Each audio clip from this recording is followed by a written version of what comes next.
and welcome to Walker Tea Review. I'm Jason Walker here with another tea, this time a black tea. For in Chinese, you might hear it called classified as a red tea according to the Chinese categorization. I'm going to scoop out enough here into my 3-ounce gaiwan. I want to cover the bottom inch to inch and a half diameter of the bottom of my gaiwan. And that looks pretty good. There's a nice little leaf right there, so I'm just going to kind of rake it in. Toss it in there. I'm going to get my water here. It's been brought to an early boil.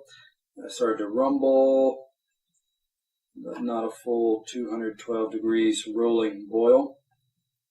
That looks good. Get this kettle out of the way. Lid on top. I want a little bit of water to rest just above the rim of the lid. That looks pretty good right there. Now, talk about this tea, introduce it. This is from grandtea.com. This is their Yunnan pure gold. Product information on the product page for this particular tea. It says it's from Yunnan, not a lot of other background. You can get 25 grams for $5.50. 25 grams could be a nice little amount to just kind of test out, see how you feel about it. This tea in Chinese you may often see it as jinsi, or kind of, how should I say, golden silk, golden golden strands, I guess, black tea or Hongcha red tea. So that information can be found there on the Grand Tea product page for this particular tea. I'm going to be talking about this tea, the dry leaf, the wet leaf, and the liquor. So I'm going to get right into that. Talking here about the dry first. Let me give this a smell.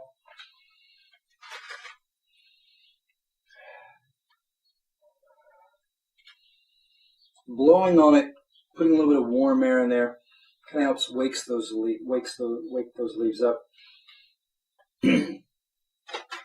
And some of the characteristic Dianhong type of elements are here. You do get a kind of a malty, sweet malty type of smell. You also get a bit of a kind of a raisiny sweetness.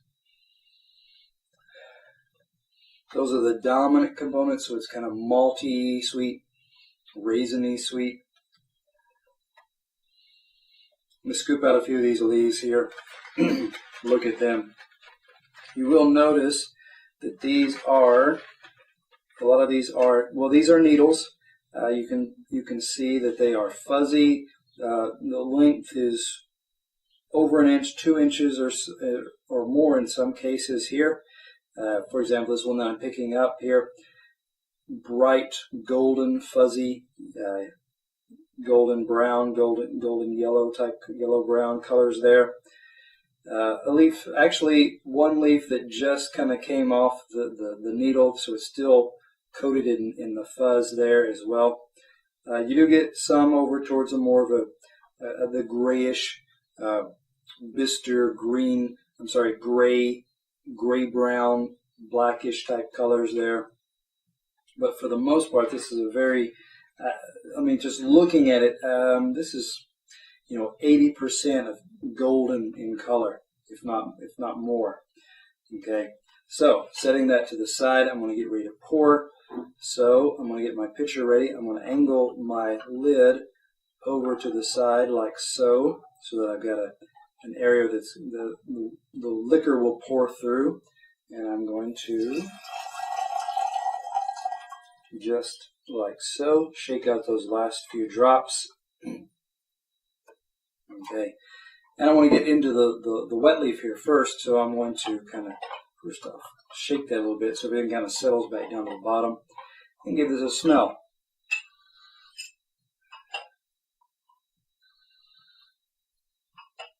Still malty, raisiny, raisins in with bran flakes, that kind of combination. Raisins in toast minus the cinnamon, so it's kind of a raisiny bread type of element there. That malty contributes to that kind of that pair of raisin and bread too. So rich, sweet smells, warm, toasty, sweet smells. Pulling out, let me clear off a few of the needles here. Now that I've got a blank lid here. Leaves, needles have become more consistent in color. They are this kind of in the area, you know, a little bit of rust brown, a little bit of a dark green brown type color, and they've not.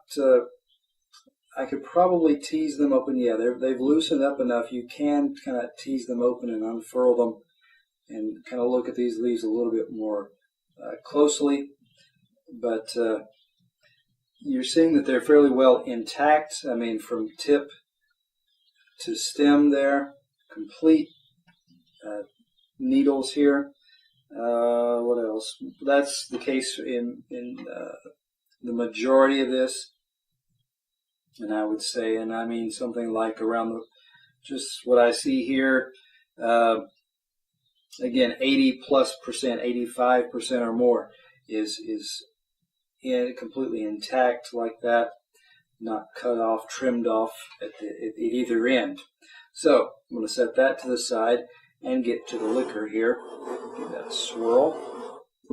Hold that up to the light. That is a nice kind of a coppery, bright red-brown color there. So that's nice, good color. I'm going to give a smell here before I taste of it. Malty element is still the dominant here. Get a bit of the raisiny aspect, a little bit of the toasty bread kind of aspect coming out as well.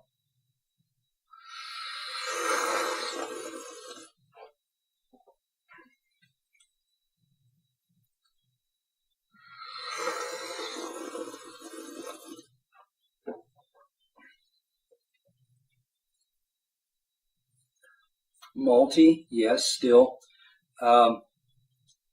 Not so many times recently I've come across a tea like this, a Yunnan black tea, red tea, that the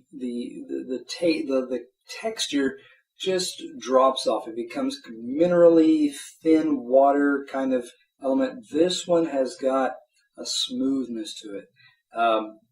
Not quite silken, but well, maybe a very light, gentle silkiness, a very thin, a very soft kind of honey, thin, soft honey. So it's not just watery. It's not empty or hollow in that sense.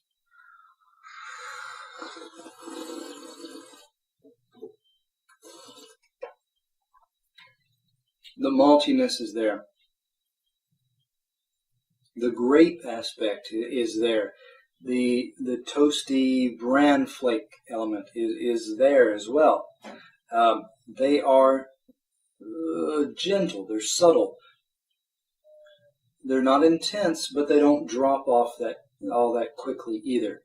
So in the end, in the aftertaste, looking here at the aftertaste, I still have a bit of a thin, light, syrupy, compared to, as opposed to a excessively watery, thin, hollow. This one's a light, syrupy element. The flavors are still there, still malty, still a bit of a toasty bran flake plus the raisin going on. So there's still a bit of residual sweetness there too. Stringency is quite low, so it doesn't get this watery, some sugary elements. I think of baked beans with too much of this the syrup in them can give this kind of thin, empty, watery, syrupy, sweet kind of excessively syrupy, sweet element in the back. This one does not have that. This one is smooth, rounded, gentle. So overall, very pleasant notes to this tea. Very balanced. very and nuanced in that sense. You sit back, you enjoy it, you let the components kind of percolate to the tops that you can sense them. I would give this one a good score. I would give this one a 90. I'm going to take that back. I'm going to bump this one up to a 91 because it's not that often that I get a Den Hong type style, which is a Den Hong style, a black tea from Yunnan that has these components in this strong of a balance. So come back to Walker Tea Review to find teas with a nice, strong, good balance that you can subscribe to the newsletter. Get these tea reviews delivered directly into your inbox, where you can subscribe to the member content and you can get those in-depth articles and learn more as well.